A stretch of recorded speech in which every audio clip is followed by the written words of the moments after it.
Welcome to the Center for Transformation Institute podcast, where we are uniting therapists everywhere for personal and professional growth. Your journey starts here, at the place therapists grow.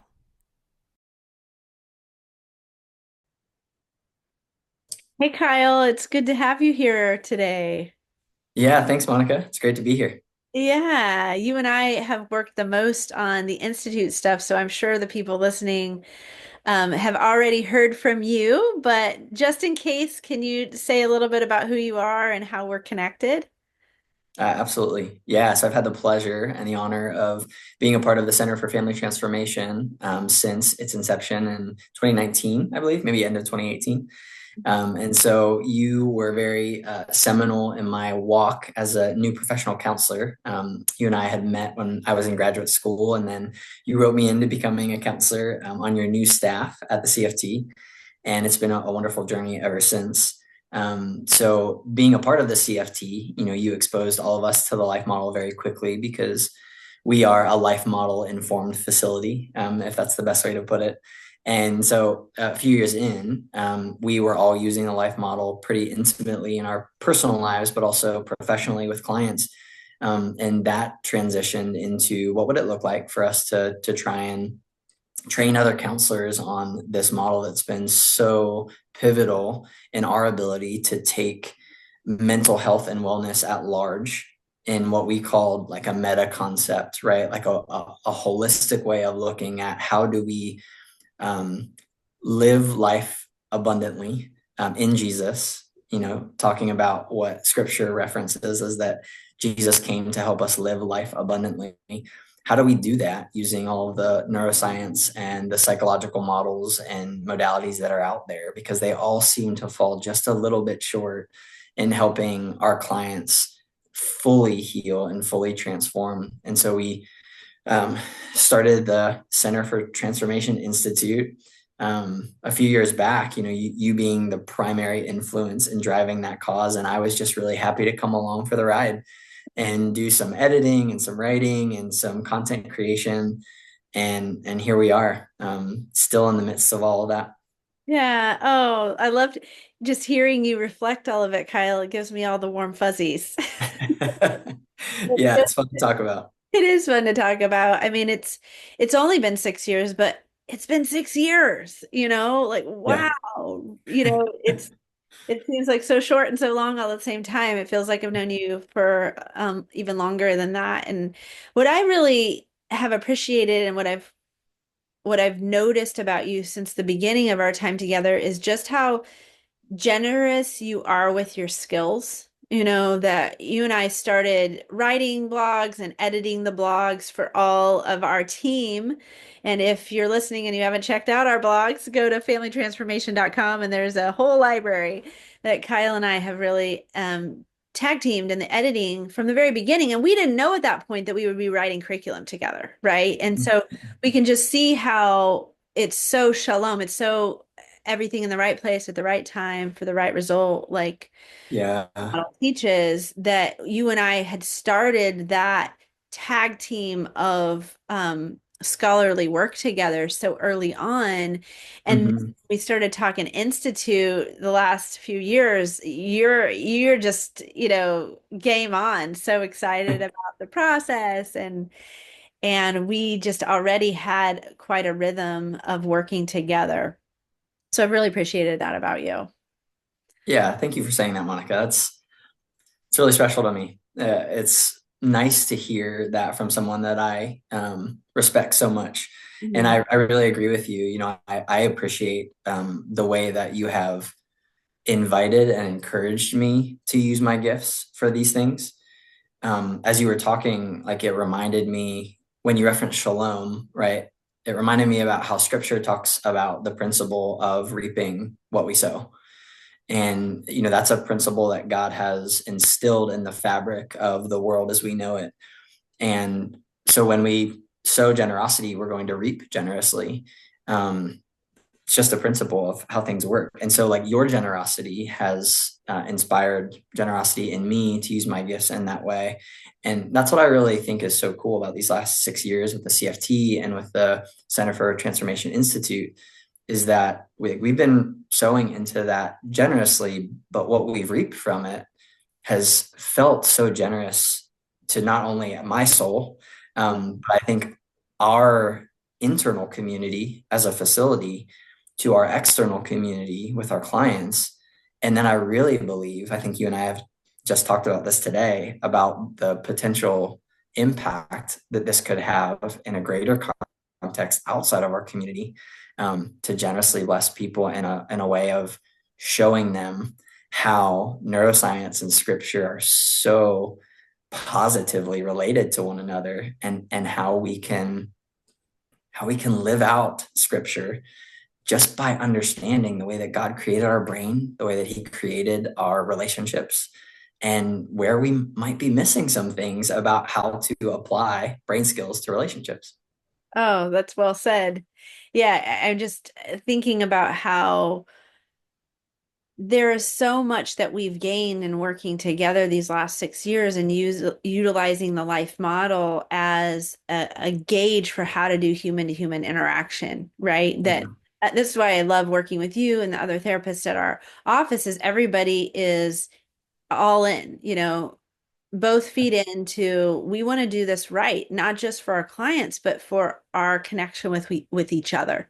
And doesn't mean we're not flesh and blood. I mean, it's not like we've never had any conflicts or anything like this, but it's not beginning. It has been feeling for the last few years like we're in relational rhythm with each other. We know how to kind of correct ourselves when our RCs are off, and talk with each other about things in healthy ways. And I've just really, being a life model informed practice isn't just about the curriculum that we're presenting to clients and the application with clients. This is about how we're doing life together.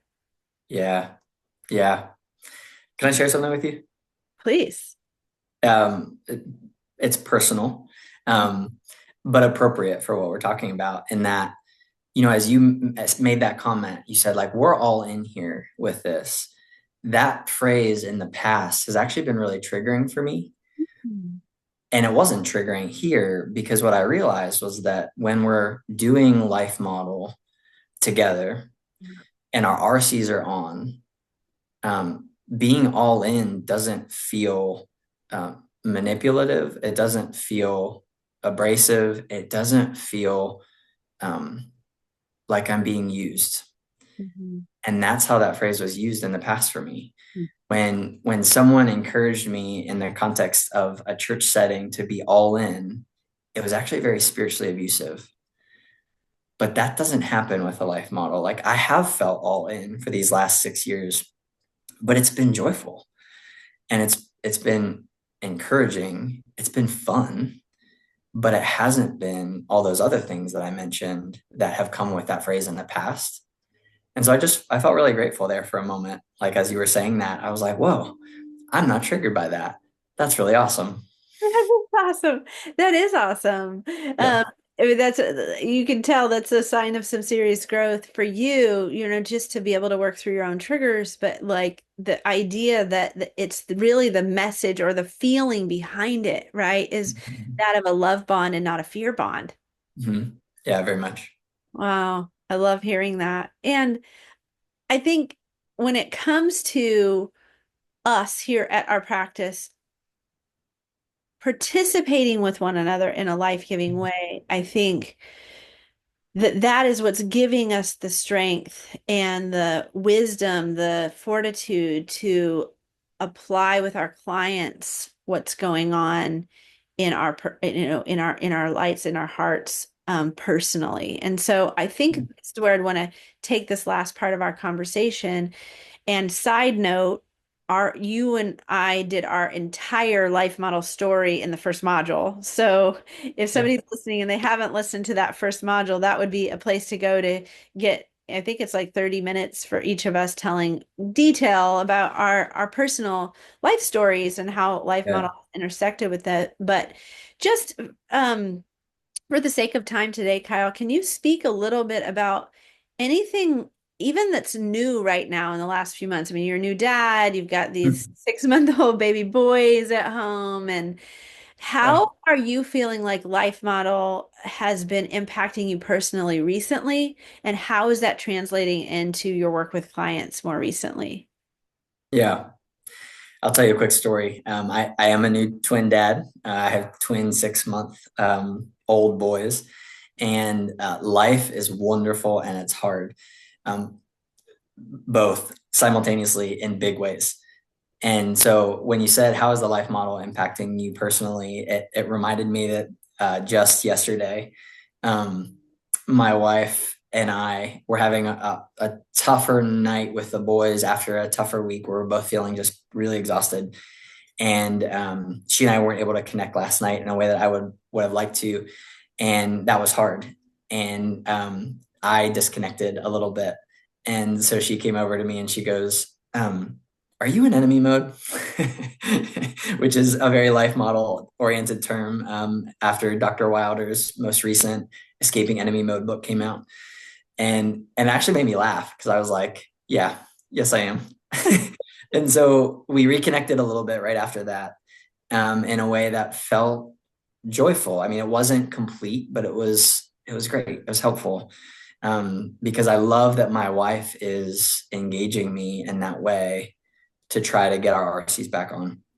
So I try to do those same things with my clients. Like I try to be very authentic, and relational, which is like very it's very different now in our generation from how counselors were trained decades ago.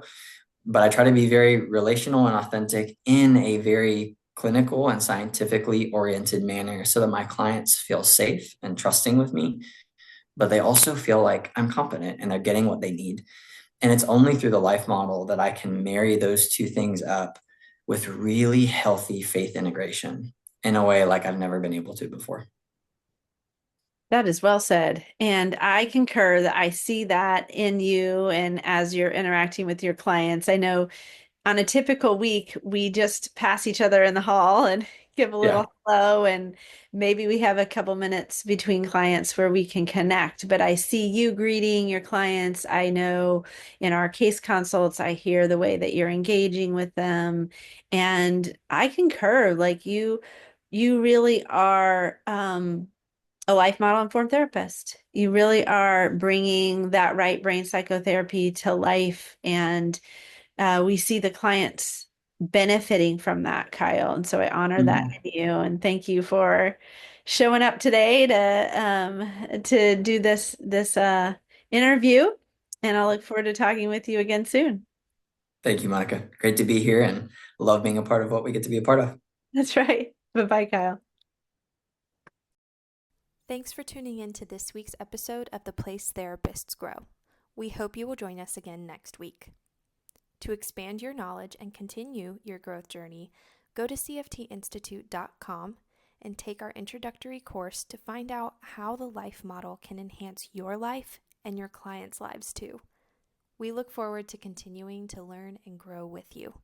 See you next time.